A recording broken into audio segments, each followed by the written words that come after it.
KCAL rocks. It is your Thursday, and it's time to talk some sports with our guy Pep. There's a lot to talk about, Pep. Man, there's always a lot to talk about, Patrick. And I want to give a quick shout out again. I love when we have these cool things that happen at the national level, but we bring them right back here to the Inland Empire. So last night at the Angels game, the Angels honored the World Series team of 2002, which was 20 years ago, which blows my mind just saying that. It was 20 years ago when the Halos won that World Series.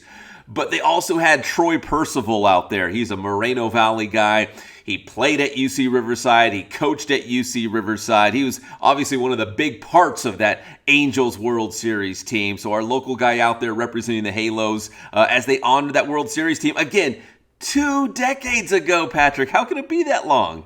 It's so wild that it is that long ago. I mean, that long ago, I was in high school, and I remember that my friends and I used to get down to the Kingdome early to watch Troy Percival warm up just because him hitting the mitt was so freaking loud. So anytime the Angels was playing the Mariners and Randy Johnson was pitching, we'd always get there early to watch batting practice and to watch Randy warm up and Troy Percival because you never heard a mitt sound like that. I never did. No, dude, the guy is a gas can. Like, he throws so hard. In fact, he had like a ceremonial, first pitch before the game last night. Guy could still bring it, man. He still put it right across the plate. Yeah, but he was one of the best closers of all time. But I think, obviously you want to celebrate those teams. You remember as an Angels fan that you guys do have a World Series. But at the same time, Patrick, it kind of stings a little bit, man, because there's so much talent on this year's Angels team. They finally got pitching. You got two of the probably top 3 or 5 players in all of baseball with Shohei and Mike Trout, yet you still can't put it together. I know we're going to talk about a black cloud later with the PGA Tour, but it's like there's a black cloud over the Angels because something always goes wrong. And then even look at this stadium deal. Remember, that whole land deal is all falling apart. So, I mean, that may be off the burn. Remember, they were going to do something and build a new stadium and a shopping center. That's falling apart. There's something up with that. Yeah, you know what? I feel like the Angels are kind of like, and I hate to drag the Chargers into this conversation, but kind of like the Chargers. Like, every year you go and you're like, you know what? On paper, they look pretty good. They should be a playoff team. They should make a run at the championship, and it just never seems to come together. And again, the Angels are loaded with talent, but they've had a lot of injuries this year, and I don't know. Just seeing that World Series team, it was nice. That 2002 team, it was nice to see them on the field and all coming together again to honor them. But at the same time, kind of stung a little bit because I'm like, man, the Angels should be there again. They've got enough talent. There's no reason why they shouldn't make another run. But it is what it is. It is what it is. And I know the feeling being from Seattle. There's that cursed feeling. Yeah. I mean, Seattle had a lot. I mean, what was it, 116 regular season wins, Right. and they couldn't get it done? I mean, yeah, you know exactly what I'm talking about. Yeah, it's like, hey, Yankees, you're doing great, but if you don't win anything, it means nothing. Nothing. Yeah. No, you're exactly right. Let's pivot and talk some basketball, man. The Lakers are always in the news, always stuff going on.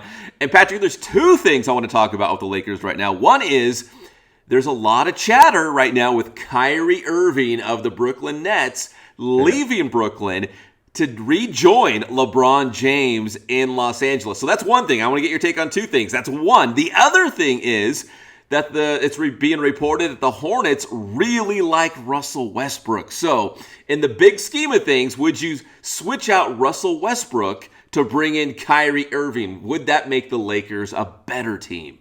I would scream yes if I would. It's like when you have that piece of crap car and somebody wants to give you a ton of money for it. Yeah. Sell, sell, sell, sell, sell. Get rid of Westbrook immediately. Even if Kyrie doesn't come, get rid of him.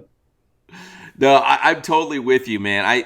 Russell Westbrook put up some crazy numbers. Like, he had a stretch where he probably was the best player in the NBA, but he's not right now, and he's not making the Lakers better. So why not? And LeBron and Kyrie, maybe they've had their issues, but they were able to coexist. They were able to win a title. Like, I think you at least have to roll the dice if you can make that happen. If you can find a way to get Russell Westbrook out and bring Kyrie in, I think you do it. Do you have Kyrie and Russell on the same team? No, but could you switch one out for the other? I think so.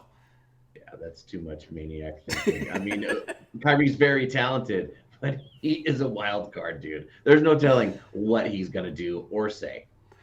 And that's the thing, man. Yeah, you're bringing in some baggage. You're going to bring in some drama with Kyrie Irving. He's always been like that. Yep. His entire career, he's always doing wacky things, walking around the court with sage and saying, Yeah. the Earth is flat and stuff like that. So that comes with the talent. You got if you're bringing if you're bringing in his talent, you're also bringing in that kind of stuff too. I love it, man.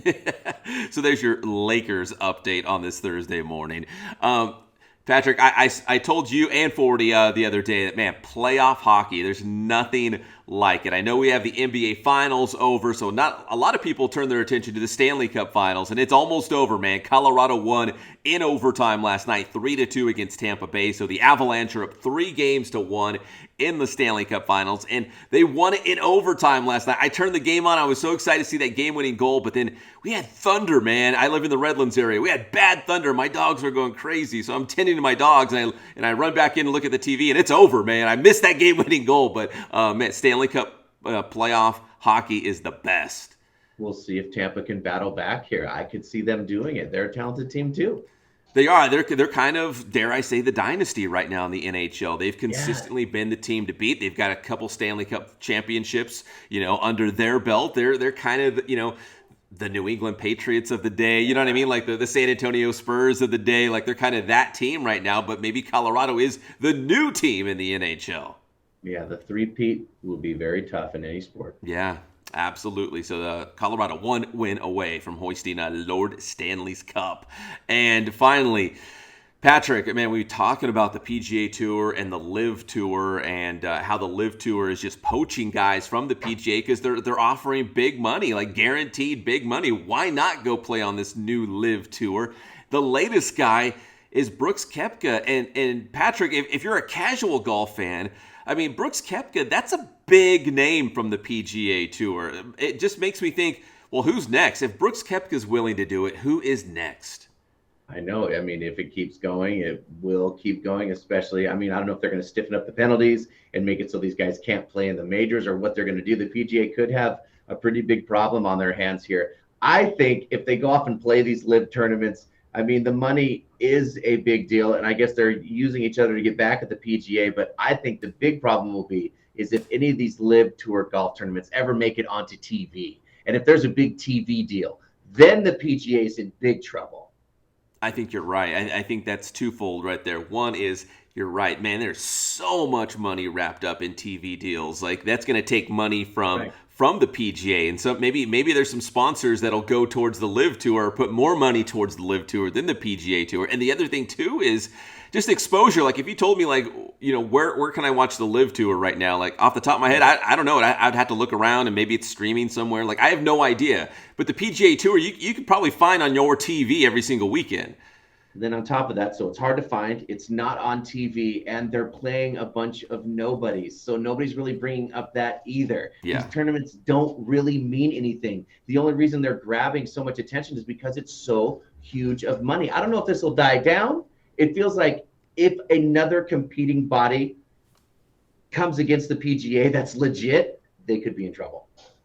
Yeah, I think maybe they have to change the format, right? Like, is it a tour where you're building points to crown a champion at the end? I don't know what they do, but at least right now they're taking a lot of attention away from the PGA Tour, just by having these exhibitions. They are too, and it is very interesting with Brooks Koepka that last week at the U.S. Open, he was the one saying, you know what, I can't believe you guys reporters are bringing this up and bringing this black cloud. And I remember thinking like, why is he bristling so hard? He's not on the Live Tour. Then he announces he's on the Live Tour. I'm like, I get it. Patrick, you know what? I thought the same thing. And in fact, I think Brooks Koepka's brother is on the Live Tour right now. So they were asking him, hey, what do you think about your brother being on the Live Tour? And, what do you think of that whole thing? And he's like, he didn't say anything. He's like, I can't believe guys are doing that, whatever. Like he was so nonchalant about it. And then boom, a couple of days later, he's going to the Live Tour. But we do have the Open, the British Open coming up in a couple of weeks. So that's going to be interesting when all those guys get back together again, competing in a major. Or if they're eventually going to try to kick them out of the majors or what they're going to do. I guess we'll have to keep an eye on it and see if money wins the argument, which it normally does. Pep, tell me how to get your stuff. Yeah, get my stuff, man. Usually no arguing. On Inland Sports, check us out on Inland Sports. Twitter, Instagram, Facebook. We got the Inland Sports YouTube channel. Talking about our local guys like a Troy Percival from the IE at that national level.